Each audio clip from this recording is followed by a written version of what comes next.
So you're going to leave them Bella's name and so on there.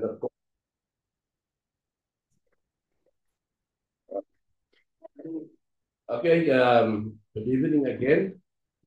As I just want to inform you that Brother Dutch Smith said that he had something on this week. So I said, okay, I'm not going to make changes to the roster because we're already on the last lap. You know? So now he's bringing in others, maybe they also not prepared. So I told him I'm going to stand in. So okay, you can have me now for hopefully for the next 6 days. And this is a class that I've already, this is an old book. This is the complete book on the New Testament church. Check out this one that you've got is a condensed version. So it is much to the point, where this one is more broader. Okay? So I wanted to do it like this because I don't know, we did send now to our sister out there in the Eastern Cape a link. All right? And so I think he's got the link and you can download the study material. All right, let's go to our Father in prayer. Heavenly Father, we are so thankful for this blessed hour that we can come together in this manner. And Lord, I pray that our minds and our hearts will be opened unto the truth. Because, Lord, there's negligence concerning the truth in the world. Lord, but we tonight can testify that we have been obedient to the truth. And so we also want to let others know the truth of the Bible. And so I thank you, Lord, for students tonight here, all those as they spread throughout South Africa. I pray that we will have a wonderful study time. Be with our brother Dutch Smith, as he is unable to be with us this week. I pray that you would bless him. In Jesus' name, amen. Amen. All right. Now, this study is, I don't know how much you know about the church and the church's doctrine. All that I know is that Jesus asked the disciples in Matthew chapter 16, and this is something that we must know off our cuffs. As members of the church, we must know it, as to say, offhand. Matthew chapter 16, from verses 30, where he was asking the disciples, who do the people say am I? And then they said, some say you John the Baptist, some say you Jeremiah, some say you Isaiah, you one of the prophets. You know how people talk, and they got lots of ideas. But then he says, but who do you say, looking at the disciples, who do you say am I? And then Peter volunteered. And he said, you are the Christ, the Son of the living God. And Jesus then turned around and said, that son, that flesh and blood, that is referring to people, did not open that up to you. Nobody taught you that. But my Father that is in heaven, and by the Holy Spirit, he spoke a truth. And that's why Jesus said, you are Peter. See, usually he's Simon, but now he's Peter. And upon this rock I will build my church. You see, he said, I will build my church. That means Jesus did indeed build a church. Not churches as we see around us today.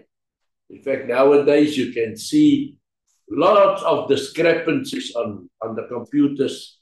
People are describing everything and everybody's talking the truth. But when Jesus said, I will build my church, it was something that he was looking forward to. My means possession. It's his. And if it's his, it must bear his name.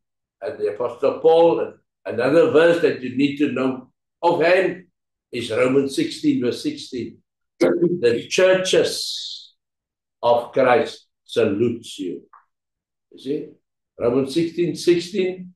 The churches, and he calls all of them, salute you. There was no other churches and there was no Methodist, there was no Roman Catholic, there was no Anglican, there was no Dutch Reformed, there was no Baptist, there was no Apostolic faith also. They all started after the Reformation, some even in the 1900s and so. And but the church started officially on the day of Pentecost. I'm just giving you now an introduction from my point, and we're going to cover all these things. So, what we have in our lesson 1, it says there, read it from here. Many descriptive phrases are applied to the church in the New Testament. Yeah? These phrases give emphasis to various features of the church and set forth its nature.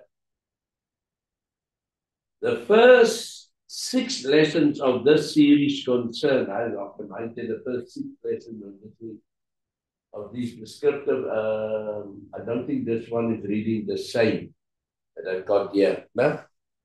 Mine is, yours is not reading the first 6 in there, in your Bible. But basically, this is, all right, I'm going to read from here. The first, how many did I say that the first one? Look there in the introduction by you. The first, you see, that's why that name should be actually at the top. If you can put those names at the top, then I can read what goes on there. It's not showing me ever asked the introduction. That must be. It starts here from the right, from here. It starts here by the second line, by 1. Our paper. Our paper starts here by 1. All right. Yeah, put it on the top. All right. Okay, the introduction is still there. Okay. All right, now come on with the story. But that is what we call the condensed version. That's why it's not the condensed, that is the full story. But I'm going to use, this one is supposed to be that is by you. But okay, now you say you don't have the introduction. I would say the first 6 lessons of the series concern these descriptive phrases applied to the church and therefore constitute a study of the nature of the church. They should be studied with this idea in mind. So that many people can say the church, we don't just say the church, we can say the kingdom, we can say the vineyard, we can say the bride. Okay? Lots of descriptive. All right, so the meaning of the term church. This is very important because church is, we'll have to go to the Greek also, no? Derived from kuriakos, meaning of or belonging to the Lord. Kuriakos, that is. Okay, I see the other word that is more familiar to me. Derived from kuriakos, meaning belonging to the Lord. And then number 2 is the translation of the Greek term is ecclesia, the actual term used by Jesus and the apostles in the New Testament. All right? So the word that you must remember there is ecclesia. That's the Greek word for church. And it means, literally means to call out. So we are called out from the world, okay, to form this body, which we call the church. All right? The church then in the New Testament scripture means a called out body of people. Right? Sometimes the head of it, but okay. What you must know here, it is ecclesia. It means a called out or complete descriptive, a called out body of people. The word church used in 2 senses in the New Testament, referring to all those called out of the world into God's service universally. Matthew 16 and 18. They have 16, 18. Remember when I said Matthew 16, 18? Where Jesus says, I will build my church. Now that is a universal term. In other words, universal means right around the world. Whether you're in China, Russia, South Africa, America, that church means it's universal. Okay? And then the other one is referring to all those called out into God's service in any definite location. Like when you write to the Corinthians 1 and 2 and 1 Thessalonians 1 and 2. So let us just go to those scriptures. Let me go to Matthew 16. And you can see where we are, 16 and verses 18. He says there, in the 17th, Jesus said, "Blessed are you, Simon, son of Jonah." See Simon there, no? "For this was not revealed to you by man, but by my Father in heaven. And I tell you that you are Peter." See, was Simon? Now it's Peter.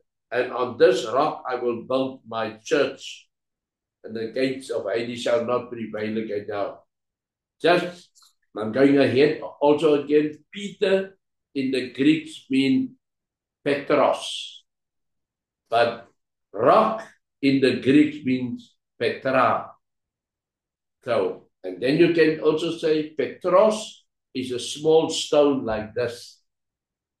But Petra is as big as that church building out there. You're not going to call that Petros. You're going to call that Petra because it means massive.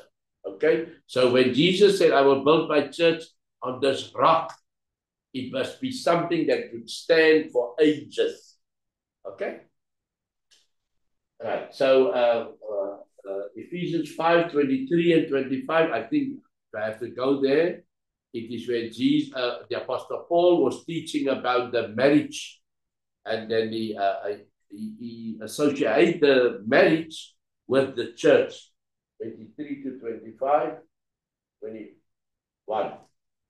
He says there, remember we are now with the universal church. 21. 21. It's 23 to 25. He says, "For the husband is the head," all right, read on 22. "Wives, submit to your husband as to the Lord. For the husband is the head of the wife, as Christ is the head of the church." Now the church here, okay, is universal of all the churches of Christ. He's the church, his body, of which he is the Savior. Now, as the church submits to Christ, so also wives should submit to their husbands in everything.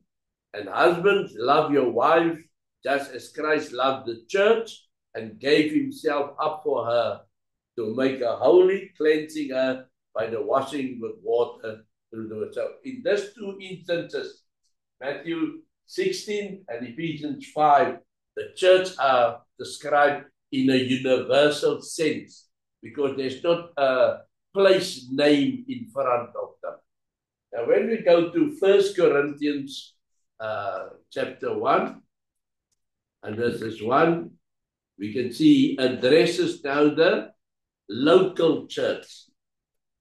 Say there in 1 Corinthians chapter 1, verse 1, "Paul, called to be an apostle of Christ Jesus by the will of God, and our brother Sosthenes, to the church of God in Corinth." See? So Corinth is a certain place. He might as well have said to the church of God in Somerset West. He's addressing then only this church.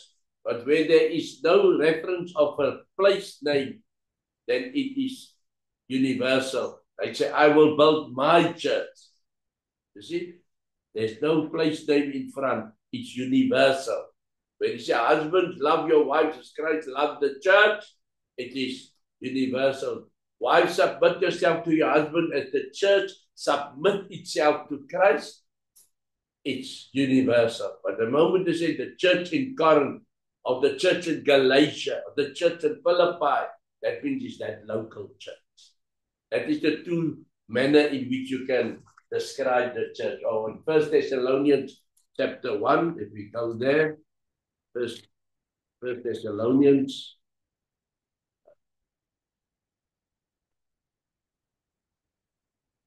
Okay. It says Paul, Silas, and Timothy to the church of the Thessalonians in God the Father and the Lord Jesus Christ. You say, where's the church? The church is in Thessalonica. All right? So that means it's that local church. And there was no other church that time. It was just this one, which Paul was a member of, and the Thessalonians. All right? Now, the nature of the church. Just go up. The nature of this calling. Called of God, a divine calling. In other words, how did we become members of the church? All right? It says in 1 Peter 5 and 10. 1 Peter 5, verses 10.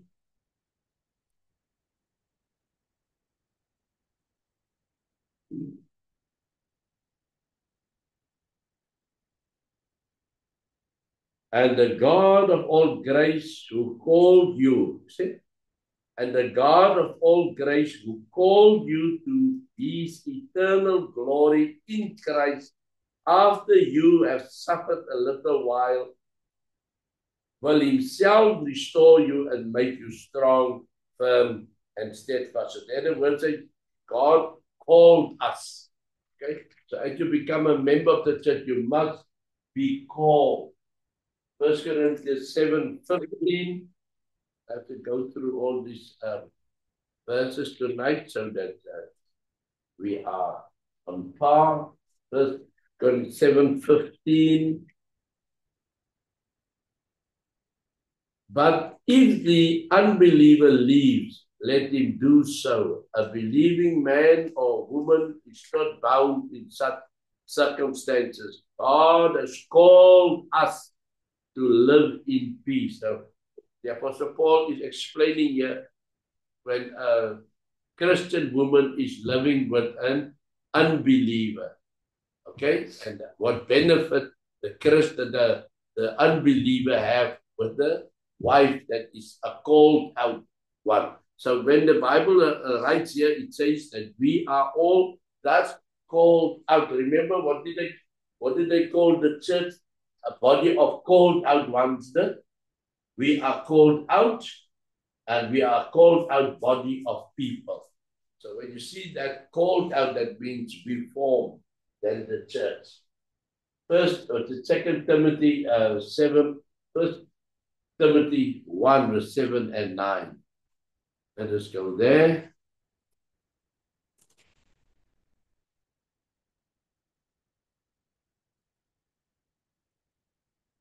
First Timothy.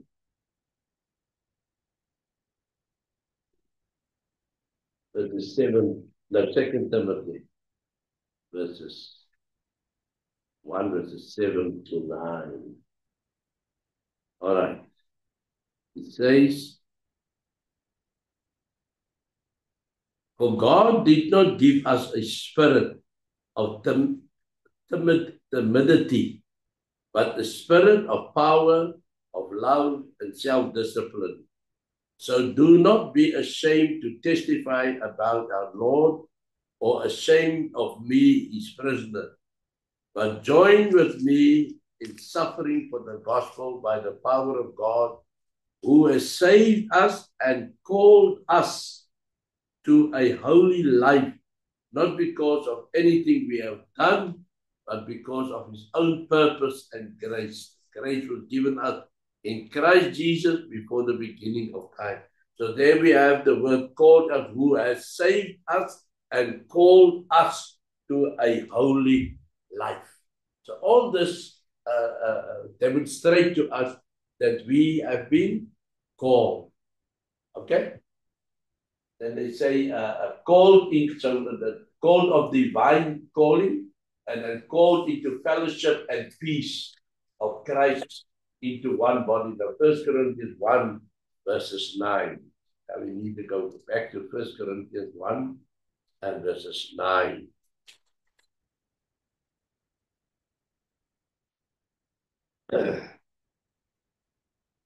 God, who has called you into fellowship with his Son, Jesus Christ, our Lord, is faithful.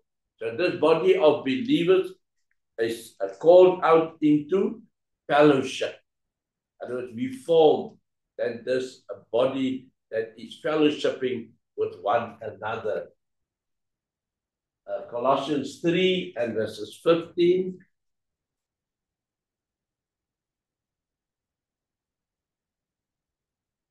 Colossians 3:15.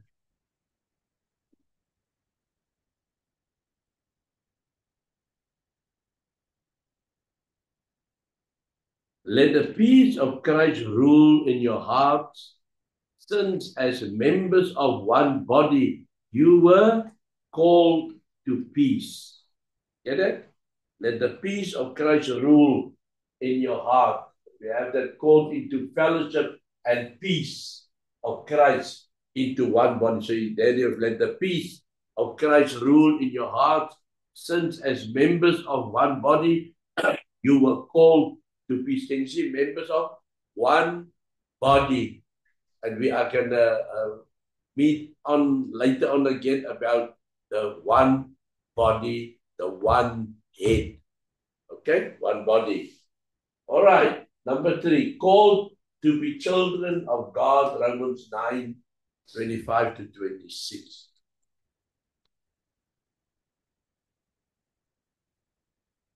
Romans 9:25 to 26. And what does it say? What is it? Called to be children of God. 25 to 26. As he says in Hosea, I will call them my people, who are not my people, and I will call her my loved one, who is not my loved one.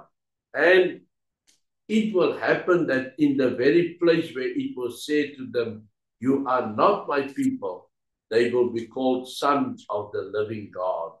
Right? What do we have there? Called to be children of God.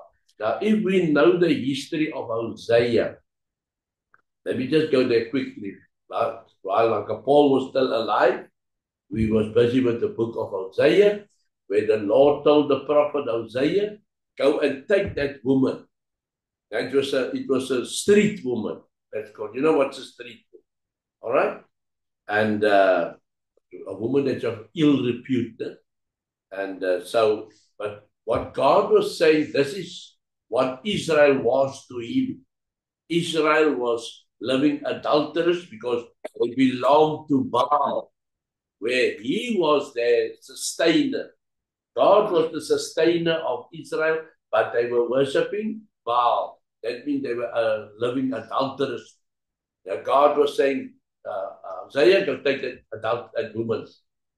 And it resembles that Israel.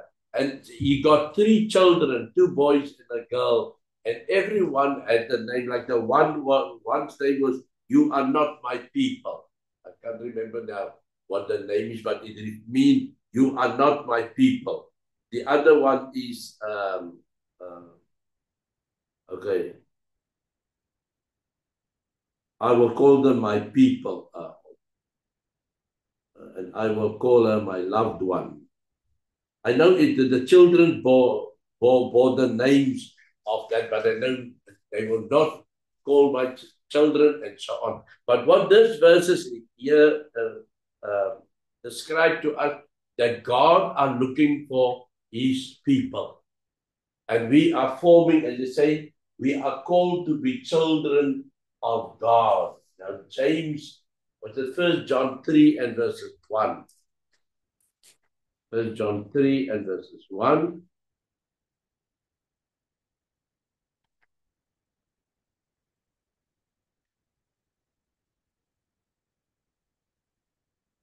How great is the love the Father has lavished on us. Let's get it. 1 John 3 verse 1, yes. How great is the love the Father has lavished on us, that we should be called children of God. And that is what we are. So again, the scripture said, those that are called out are children of God. Okay, and then called to be saints, That is 1 Corinthians 1 and verses 2. I think when Paul writes to the Corinthians, he tells them called to be saints. That is just 1 Corinthians 1 and verses 2.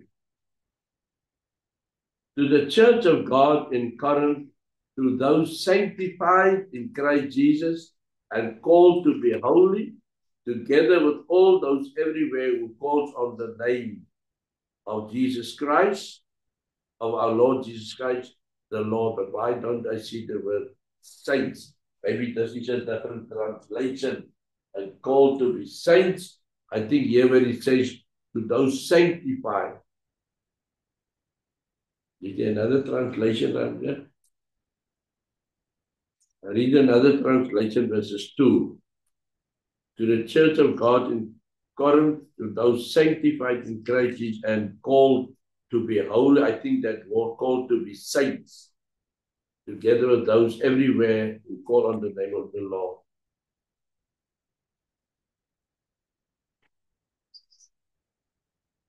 First Corinthians 1 verses 2. Mine is also saying sanctified.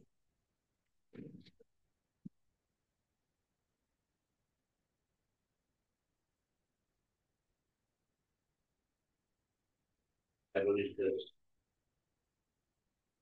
The Holy Bible. Okay, let's just look at this one.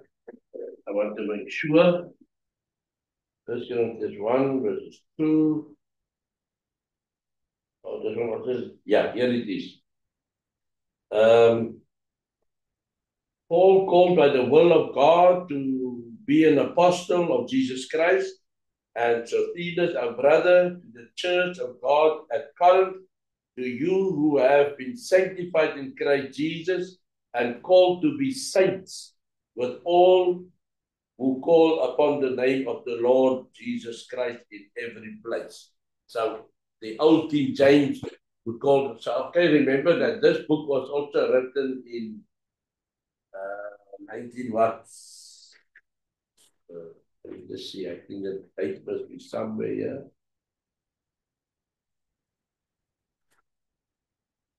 Anyway.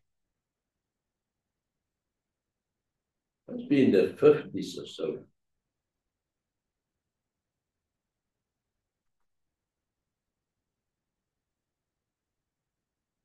I know the one by you is 1979. On the front page is 1979.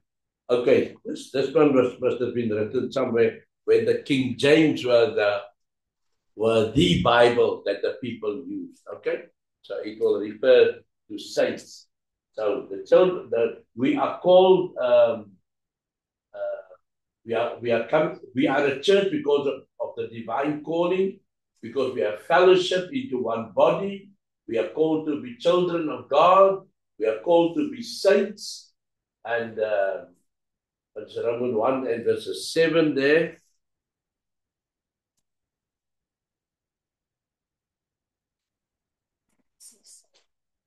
This is saints. Romans 1 and verses 7. To all in Rome who are loved by God and called to be saints. Okay? So that is the nature of his calling.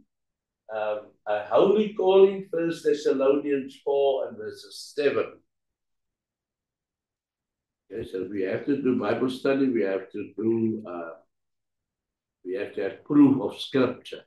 Okay? 1 Thessalonians 4 and verses 7.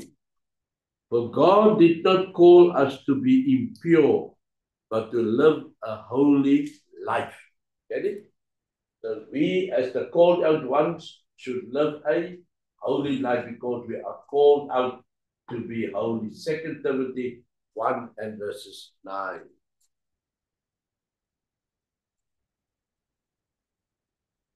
Also there it says, who has saved us and called us to a holy life. See, the word called out is still used. Called us to a holy life. 1 Peter 1:15.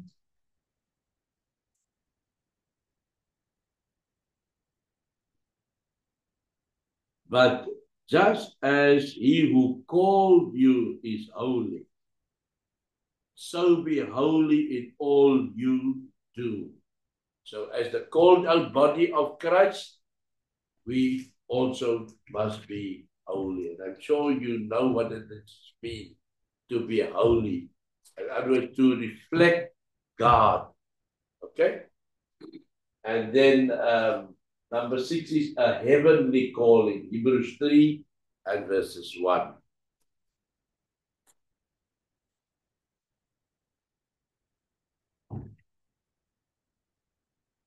Hebrews is the same. Therefore, holy brothers, see that?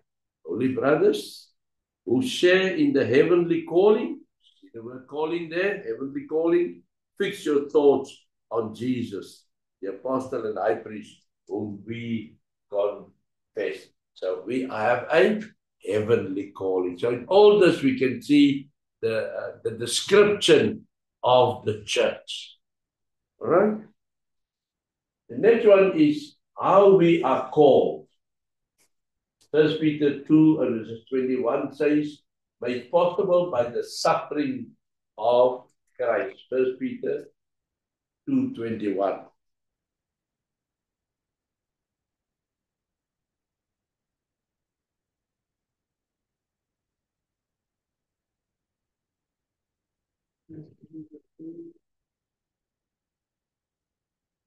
To this you were called. See, there's the word again. To this you were called because Christ suffered for you, leaving you an example that you should follow in his steps. In other words, it's not a path of roses.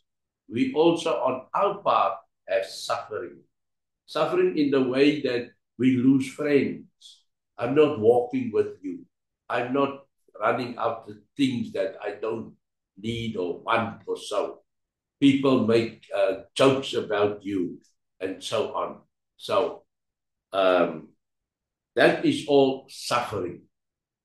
We do not need to be beaten up with a belt, but many times psychological suffering is just as potent. All right?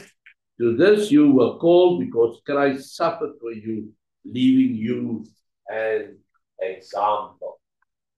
Then out of darkness, 1 Peter 2 and verses 9,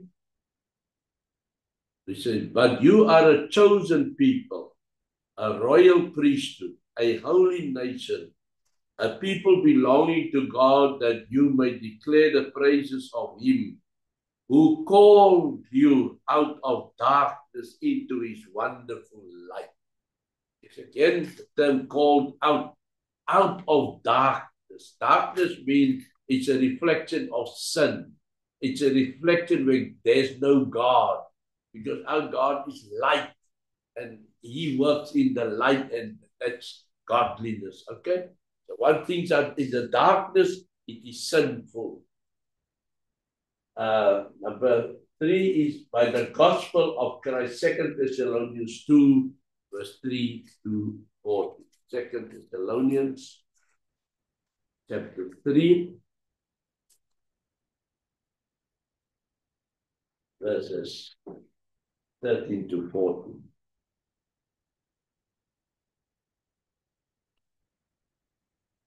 But we ought always to thank God for you, brothers, loved by the Lord, because from the beginning God chose you to be saved through the sanctifying work of the Spirit and through belief in the truth.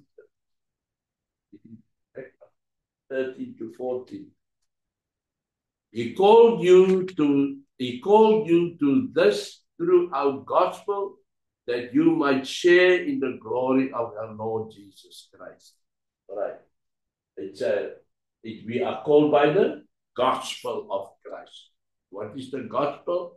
Gospel is the death, burial, and resurrection. 1 Corinthians chapter 15. Okay? So what we have there is, he called you to this through our gospel, that you might share in the glory of our Lord Jesus Christ. So then, brothers, stand firm and hold to the teaching of faith. 15. So we enter there, how are we called? We are called, made possible by the suffering of Christ, out of darkness, by the gospel of Christ. Okay? Then the hope of our calling.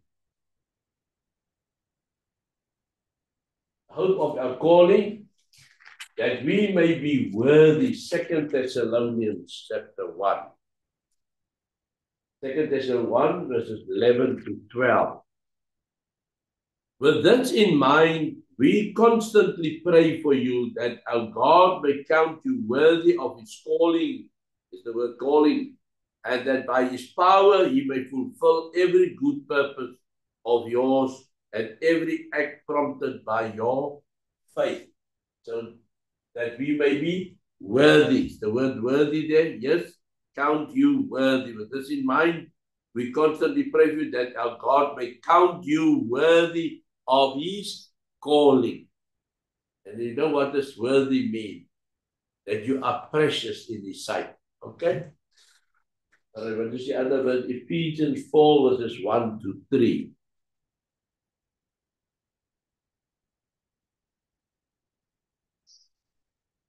As a prisoner for the Lord, as a prisoner for the Lord, then I urge you to live a life worthy of the calling you have received. Be completely humble and gentle. Be patient, bearing with one another in love. Make every effort to keep the unity of the Spirit through the bond of peace.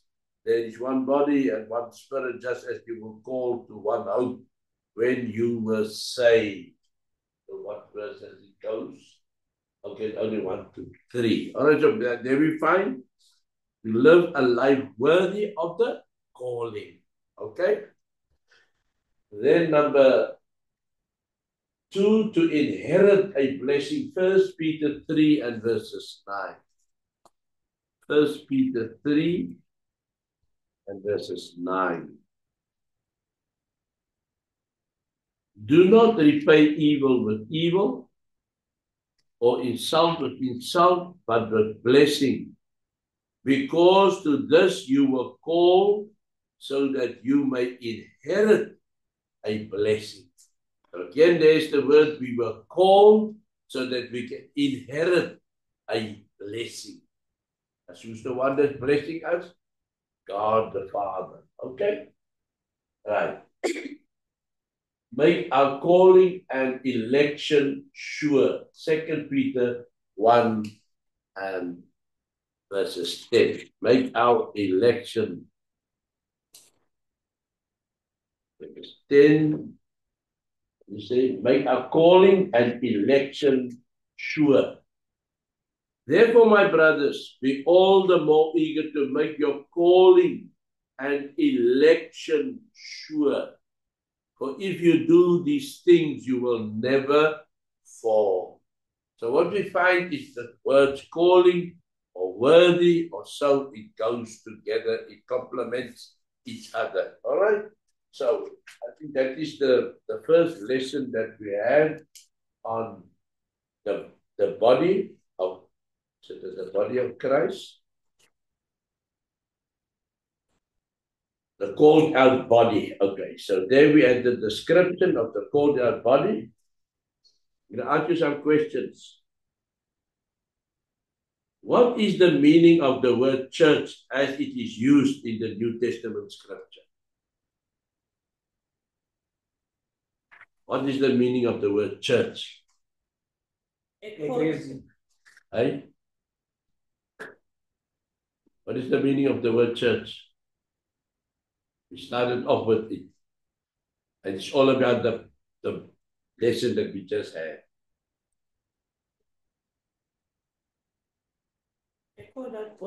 That called out body. Body means consisting of, like the soccer body, the rugby body. The rugby body consists all 9 provinces of South Africa, and not just the 9, all the clubs and all that, the body. It makes the rugby body. You come walking in there with the ball looking like an egg. You don't come walking in there with a round red ball. They're going to tell you you're at the wrong place. You must go play cricket. Okay? So that's the body. The Christ, that's what we also learn now. Number two, in what two senses is it used? The church. In what two senses is the word church used? Universal. Universal is one. Local. Okay, one is universal, one is local. Into whose service are we called?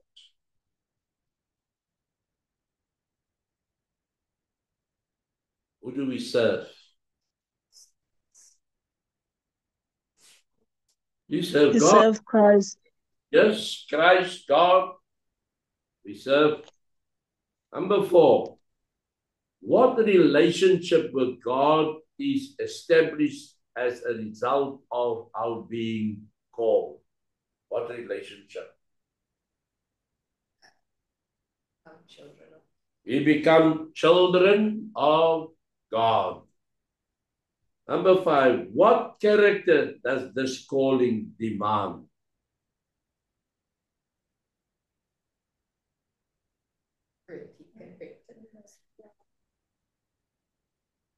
Yeah, more or less, but there is one word that stood out.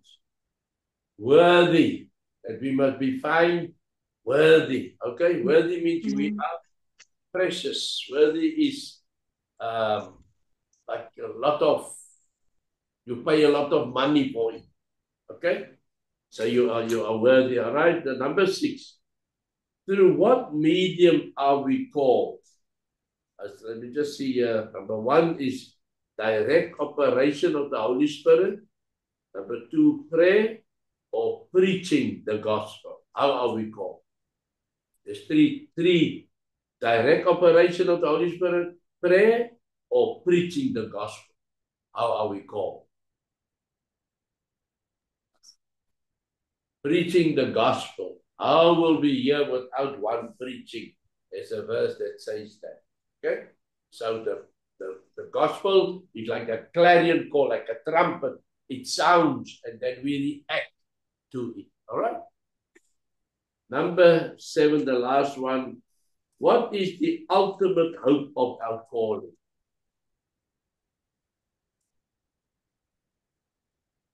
What is the ultimate hope of our calling? We just added, I think that was the last one that we read. 2 Peter 1:10. Can it be number 4, Stephen? Hey? Number 4, make our calling and election sure.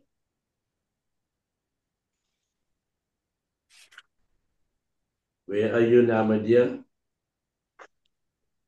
The hope of our calling. Number 4, make our calling and election sure. Oh, okay. Yes. 2 Peter. Yes. Make our calling and election sure. It says, therefore, my brothers, be all the more eager to make your calling and election sure. Okay? So that was lesson number 1. What's the time now? Hey? 12 minutes past 8. Must we go for a break or must we carry on? What is the second all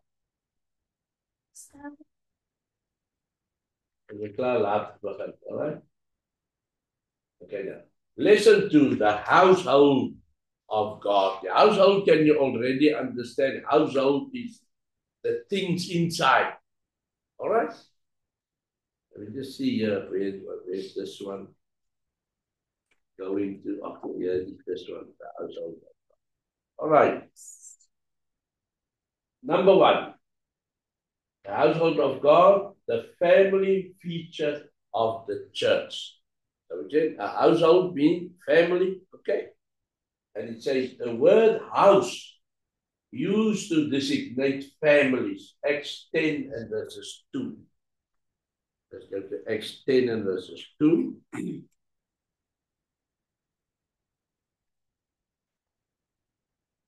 In the rich Cornelius. It says, he and all his family were devout and God-fearing. All right? So Cornelius and his family were devout and God-fearing. Although at this time he was not a Christian yet, he was not faithful, but he produced what one can say fruit of conversion. He was a candidate because all he needed was to be called. Okay?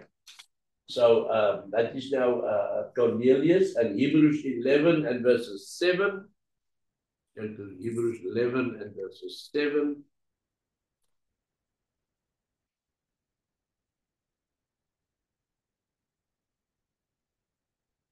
By faith, Noah, when warned about things not yet seen, in holy fear built an ark to save his family. All right? So that we can have, he was a father, wife, 3 sons, and 3 daughters-in-law. That was a family. What was the first one that we had? Cornelius, and with his family were devout, and they were religious, but just on the wrong side. But God interceded because God wanted to bring him on the right way. Now, this is something, when we have this foreknew and predestined, it is something that I feel God wants you show and demonstrate the right fruit, that he comes in and he guides you so that you can receive the blessings. Okay, so now we have here that it was Noah and his family. They were saved in the ark. Luke 1 and verses 27.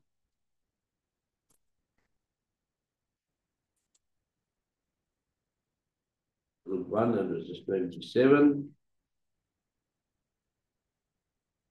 It says here, to a virgin pledged to be married to a man named Joseph, a descendant of David. The virgin's name was Mary. Let me see, what does that all to do with it? Luke 1 verses 27. Okay, but only put up here that there was a father and there was a mother, although she was pregnant here at this time, 27. And the 6th month, God sent the angel Gabriel to Nazareth, a town in Galilee, to a virgin pledged to be married to a man, and that's family business, named Joseph, a descendant of David, and the virgin's name was Mary. Okay, so God worked with families. So the family feature of the church is the word house, means it consists of a family. The church referred to as house of God, meaning family of God, 1 Timothy 3:50. So now they take it one step further and say, just as we constitute a family that consists of a mother, father, and children. Oh, the plug went out. Oh, I'll have to watch that also. Okay, so where are we now? 1 Timothy 3:15. If I am delayed, the Apostle Paul writing to Timothy say, if I am delayed, you will know how people ought to conduct themselves in God's household, which is the church of the living God, the pillar and foundation of the truth. You see how the church is described here? It says when he's not there, then Timothy must know how people ought to behave in the church. He says, if I am delayed, you will know how people ought to conduct themselves in God's household. That means when we come together on a Sunday morning, or a Sunday evening, or on a Wednesday evening, we form God's household. Okay, he's the Father, we are the children. I said, which is the church of the living God. So this household is the church of the living God. And the word church means that body of believers, those called out ones, those that have to be worthy. You see how all that makes it valuable. And it is called the pillar and foundation of the truth. How many truths do you get? How many truths do you One. get? Only one truth. There can only but one truth. There is not. Remember when Christ told Pilate, "For a truth I came into this world," and then Pilate interjected and said, "What is truth?" You see, because he was truth for his people. He was the number one in the country. What he says is law. If they say jump, then you jump. You don't ask how high. If he says run, you run. If he say kill, then they kill. Because he's the truth. And here he finds somebody and says, for a truth, I came into the world. And so he asked, what is the truth? See, Jesus is the truth, and the scripture, everything what we have learned so far is the truth. And I'm afraid very little churches apply these truths, honestly. Okay? So where are we now? First Timothy 3:15, we were now at a, did we read? We need to conduct ourselves perfect. It is the pillar and foundation of the truth. And Hebrews 3:6. Is it Hebrews? Hebrews 3:6. Okay, Hebrews is just after them. Hebrews 3 and verses 6. But Christ is faithful as a son over God's house. So, we're talking about family business here, the family feature of the church. Christ is faithful as a son over God's house, and we are his house. Who's the house? The called out ones, the worthy ones that form the church. If we lay hold onto our courage and the hope of which we boast. Which is what? Our boasting is in being sons and daughters of God. Our boasting is that we are now saved, we are heirs, and we know we will receive the reward. Okay? So Christ is faithful as a son over God's house, and we are his house. So God, Christ is thus the son that is supervising us. Okay? Ephesians 2 and verses 19.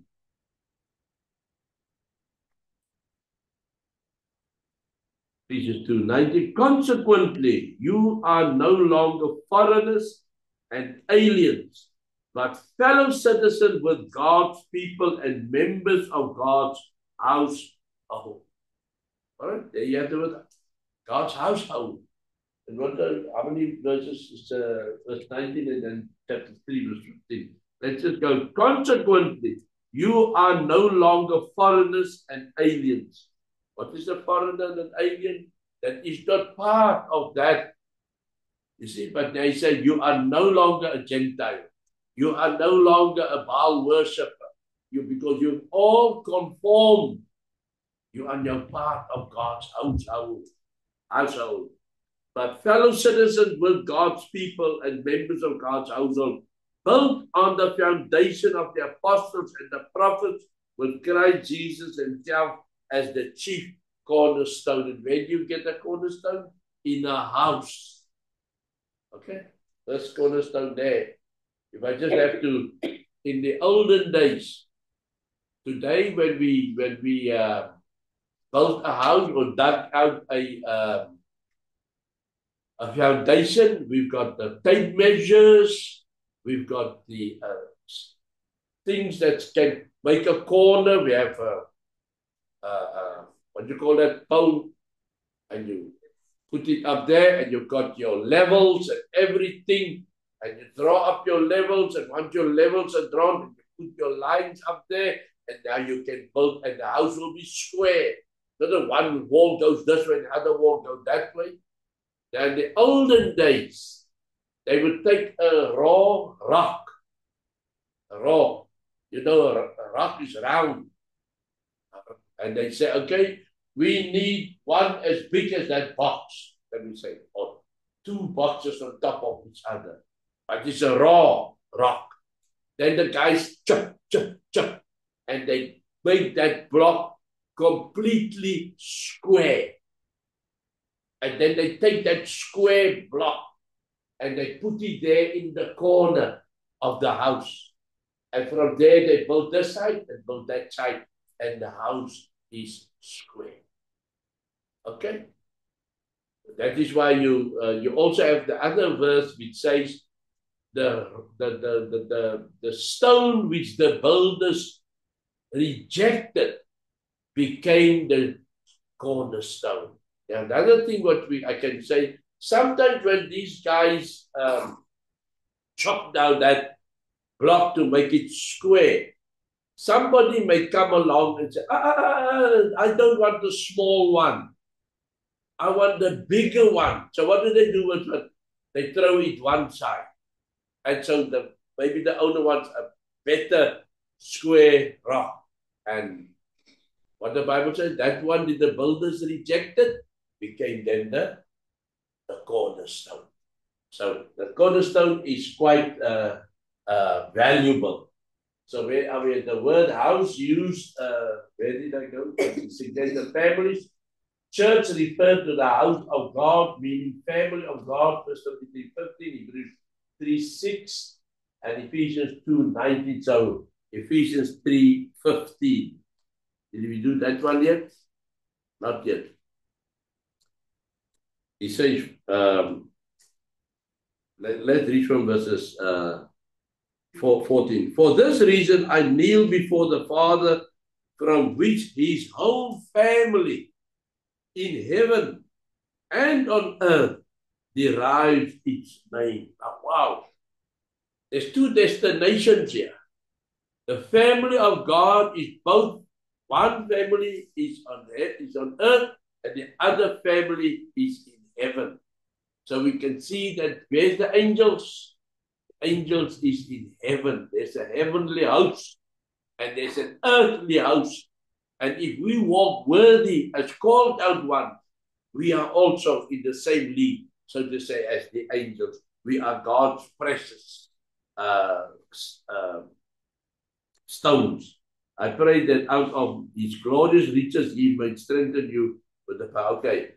Family in heaven and on earth derives its name. And that's very important that we read here, from which his whole family in heaven and on earth derive its name. And the name is very important.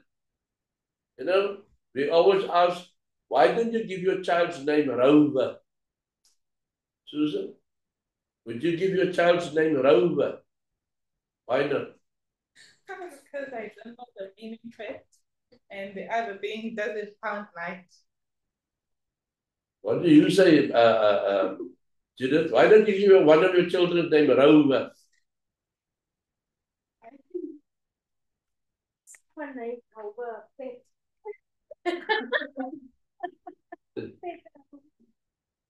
Well, there's just it. When people argue about the name of the church, they say, why would the church name be called the Church of Christ? They say, what's in the name? Some people come and argue, what's in the name? Why can't you be Methodist? Why can't you be Pentecostal? They say, there's nothing in the name. And you tell that guy, okay, why don't you call your child's name Rover? No, that's a dog. Come on, there's something in the name. Rover will say it's a dog's name. Huh? You know? It's like one of my grandchildren, well, we've got Oscar is like a family name. But here my son, when we told, okay, he's going to be Oscar, because he was a big baby. So they says, no, Oscar is a what you call the stuff that is in motor cars that they crash? A dummy.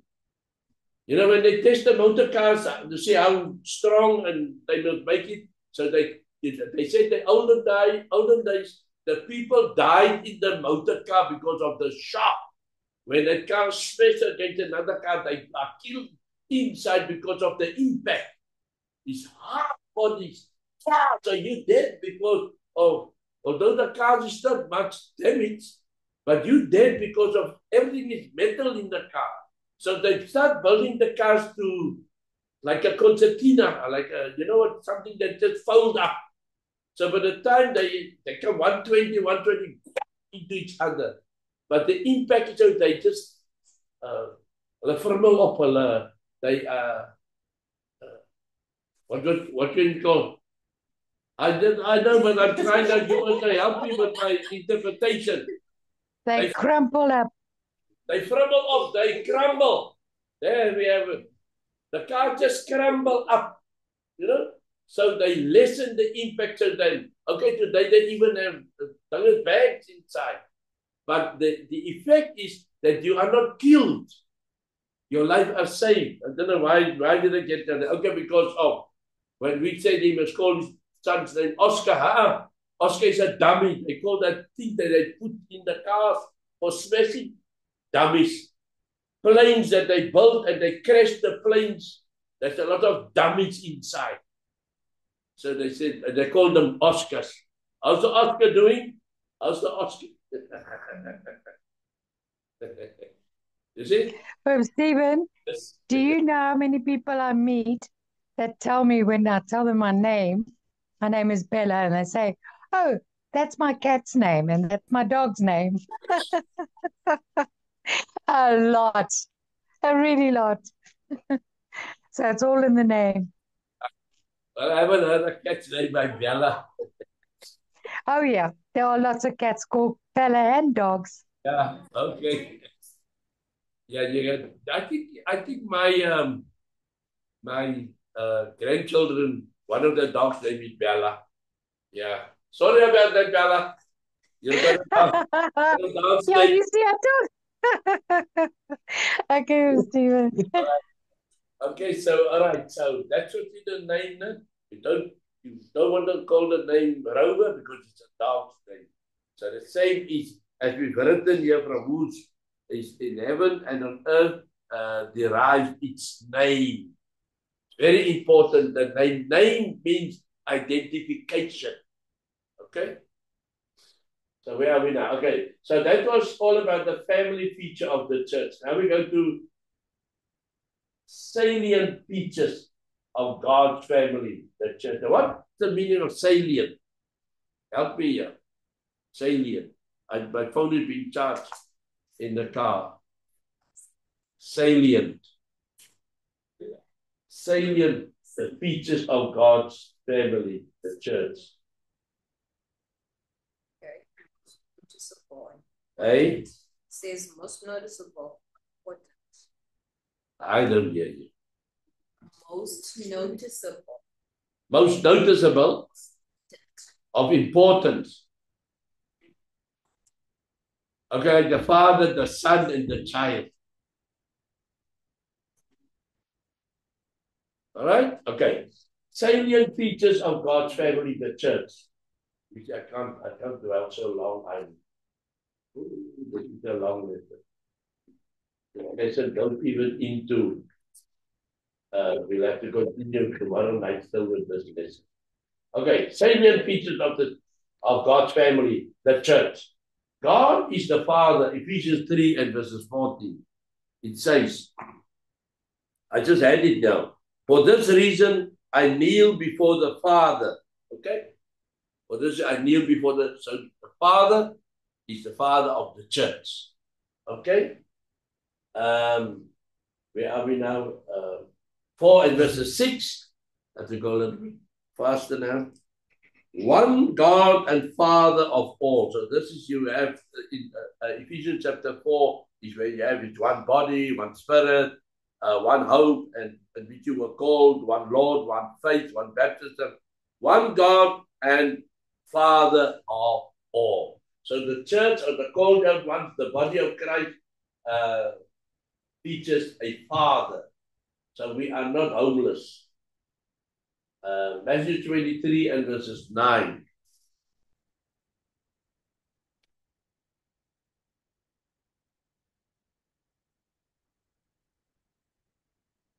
It says, and do not call anyone on earth father, for you have one father, and he is in heaven. Who are called father today? As a religion that the people call father. The Catholics. The Catholics, they got a lot of fathers in a building. He's not my father. But here the Bible warns and says, call no one father, because you have one father, and that is the Father in heaven. Okay? So you see how wrong some teachings come in? Because the people didn't know the Bible many years ago. They didn't read the Bible. They were just listening from what has been taught in front. Okay, so where are we now? 1 Corinthians 8 and verses 6. We are on the topic of salient, 1 Corinthians 8 and verses 6.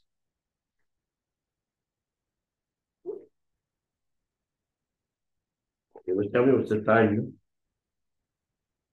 Yet for us there is but one God, the Father, from whom all things came and for whom we live. And there is but one Lord, Jesus Christ, through whom all things came and through whom we live. Okay, let's stop there. Yet for us there is but one God, the Father, from whom all things came. Okay, so in those 3 verses, we had that God is the Father of the body of believers. Number 2, Christ, a son over the house of God. I think we had that on Hebrews 3 and verse 6. Christians, his brethren, Hebrews 2 and verses 12. I'm sure we had that one, Hebrews 2 and verses 12. We are now brothers together. I think he's going to say we are also heirs. Hebrews 2 and verses 12. He says, I will declare your name to my brothers. In the presence of the congregation, I will sing your praises. Right?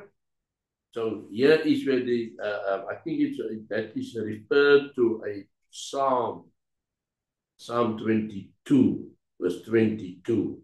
I will declare your name to my brothers in the presence of the congregation. I will sing your praise. So we are brothers of, where are we now? Of Christ. Christians, his brethren, Matthew 23 and verses 8.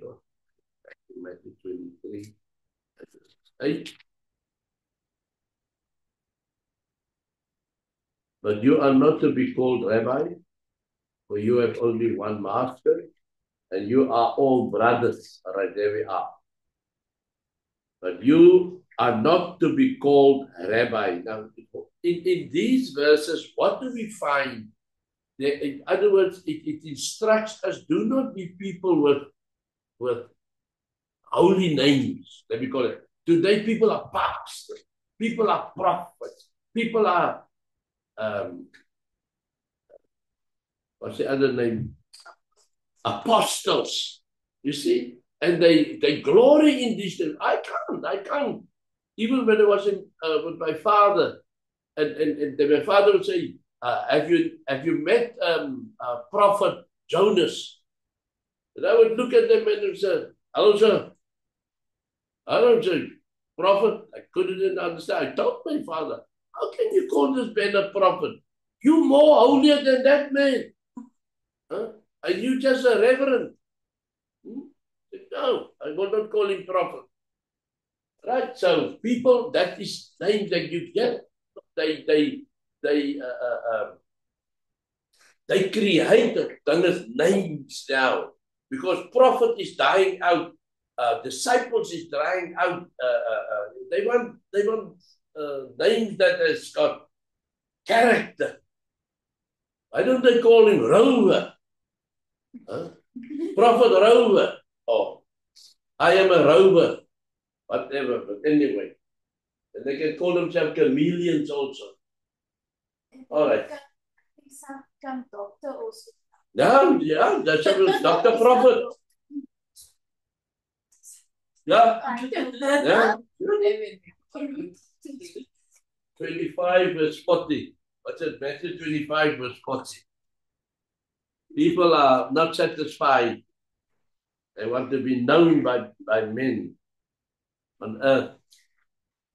What's it? 25, 40? No? Okay, let's see where we are. 25, 40, 40, 40. All right, here we are. The king will reply, I tell you the truth. Whatever you did for one of the least of these brothers of mine, you did it for me. You did for me. In other words, the king here is a reference to Christ. Okay? And it is said now, I tell you the truth. Whatever you did for one of the least of these my brothers.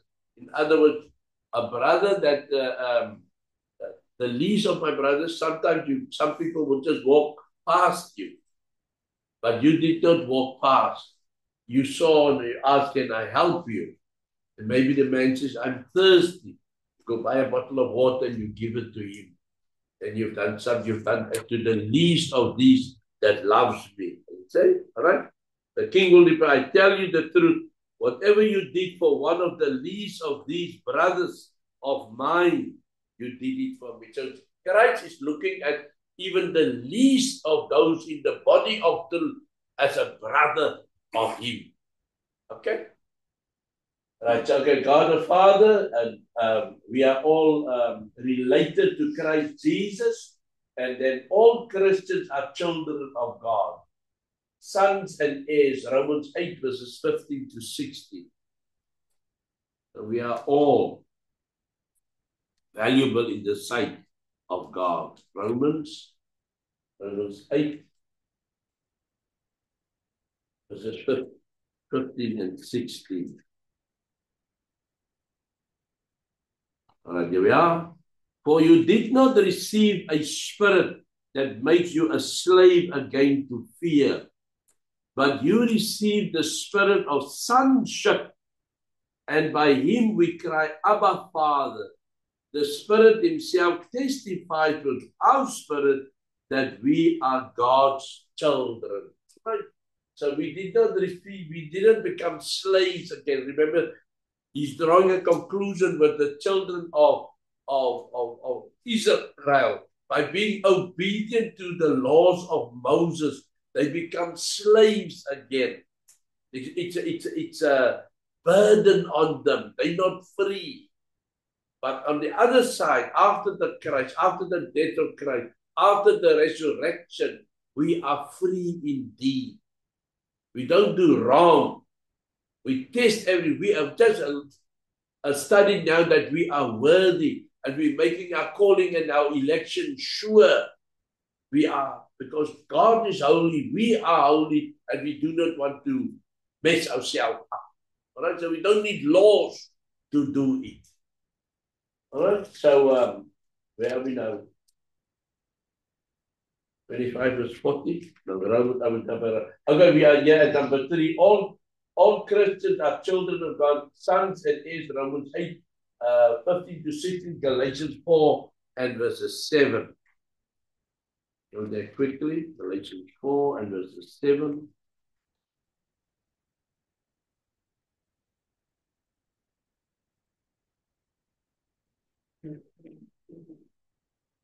So you are no longer a slave, but a son. And since you are a son, God has made you also an heir. And this is a massive increase in our stature. All right?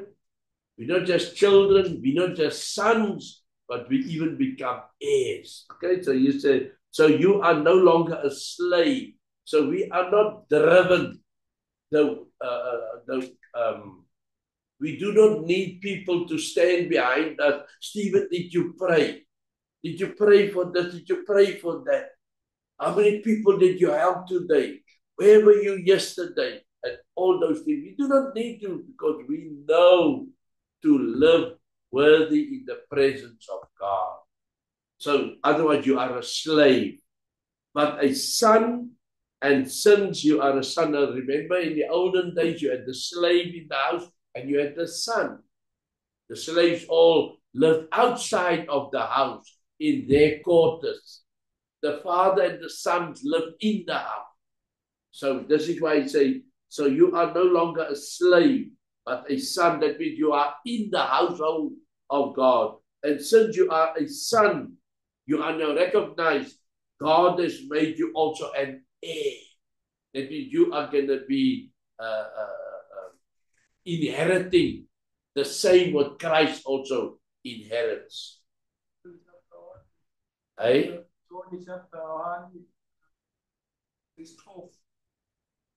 John 1:12. What does he say? I know 14 says, and we beheld his glory, the glory of the Son of God, something like that.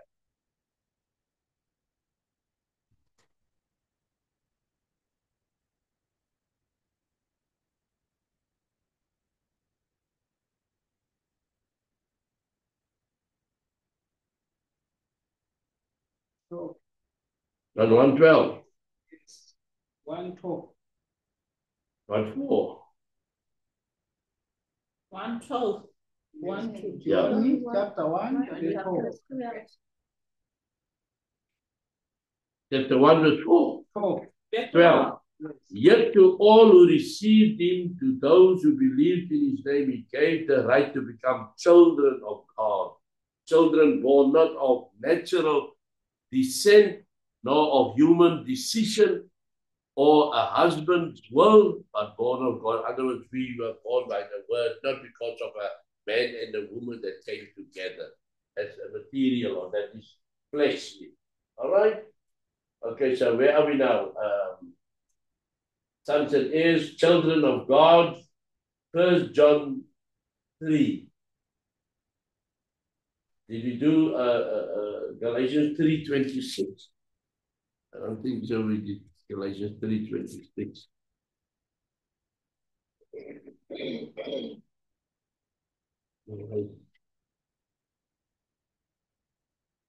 I was explaining to be so thin, like on 3:26. You are all sons of God through faith in Christ Jesus. Okay? If we have it again, this is the salient features of God's family. We are children of God. God is the Father. Jesus Christ is the Son. And we as the Christians are children of God. And we are sons of heirs. Sons and heirs. Children of God. You get children of the devil also. 1 John 3:10. Let's just go there. 1 John 3:10. What's the time now? 8? 8? 18 minutes. 13 minutes too. I'll have to call it 1 John 3. 1 John 3. Where are we? 1 John 3:10. But didn't I read it now?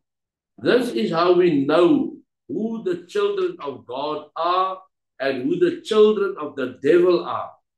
Anyone who does not do what is right is not a child of God, nor is anyone who does not love his brother a child of God. All right, so there we find there's two kinds of children. There's the children of the devil, there's the children of God. What is the difference? Those that walk worthy, those who are called out to walk circumspectly, those that belong to God. He is the Father. Christ is our loving brother, and so on. Nothing to do with the devil. We don't want to be his child. You hear that, Melissa? Don't be the child of the devil.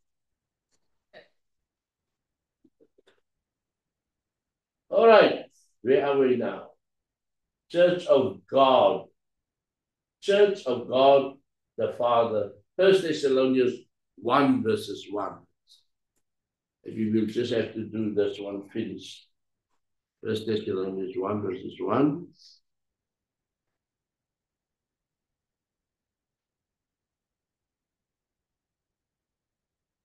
First Thessalonians 1 and 1. Okay.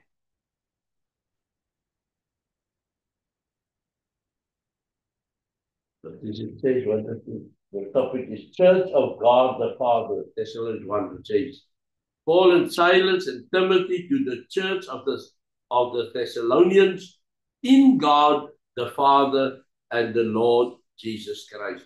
So to who does the body of believers belong? Whose church is it? And if it's the church of Christ, who is the Son of God, God is the ownership of the body. He is the guardian. And we need to not be negligent, give him that honor.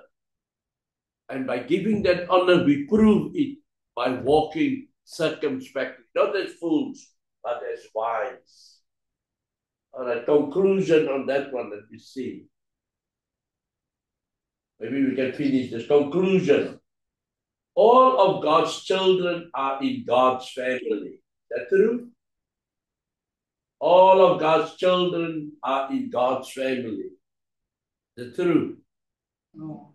Right? All of God's children is in God's family. Yes. God's family is the church. Hello? God's family is the church. Is that correct? God's family is the church. Therefore, all of God's children are in the church.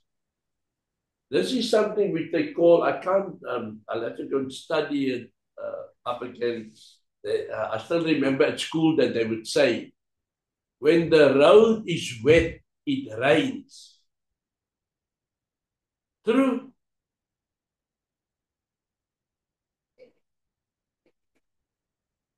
There's something we learn. I'll get to it now. I did an entire module critical analyzing statements. You see? Then we No, would. Uncle Stephen, Yes. when it rains, the road is wet. Yeah, you can put it like that. When it rains, the road. But the way I said it, what did it say? When the road is wet, it rains. No, it's the other way around. Huh? It's the other way around. Not necessarily. There can come a tanker with water and he can spill water there. And so the conclusion is, it's not necessary that because of the rain that when it rains, the road will be wet. But it doesn't stick that the road will always be wet when it. You're quite right. Yes, I get that. It's not. I get that with Stephen. Quite right. It's not just You see, so it's a mind, bolomakisi, what you call it. Yes, with Stephen, that's exactly it. Bolomakisi is like tumble, you know. So all of God's children are in God's family. That's Amen. true. All right, and God's family is the church. Yeah, church. Yeah. Therefore, all of God's children are in the church. Conclusion. You see? Okay, we're going to stop there tonight because I see that is the conclusion. We see there any. I don't think there's any. All right.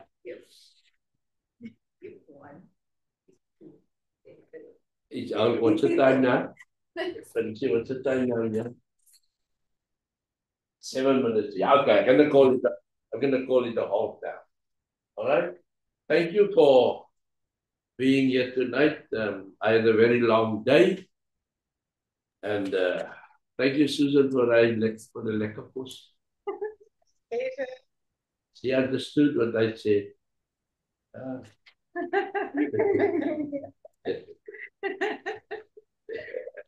Okay. Listen. Thank you, Stephen, for a great lesson. Much appreciated. Thank you, Bella, and thank you for the sister. I'm just going to say a prayer quickly also. Thank you, Will. Thank you, Lord Jesus, for this blessed time that we can study your word and that we can edify ourselves concerning your body of truth.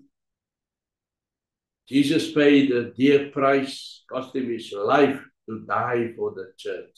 Therefore, we are taught, husbands, love your wives as Christ loved the church and gave himself for the cause. Let us learn, Lord, in every circumstances to give ourselves, our life for the church as you gave it. And as we shall separate from one another, Lord, we pray take us safely to our different destination. In Jesus' name, amen. Right, thank you. Amen. Okay, bye-bye, Bella. Bye-bye, sister. Thank you, everybody. Eastern Good Cape. night. Good night. Love you. Love you.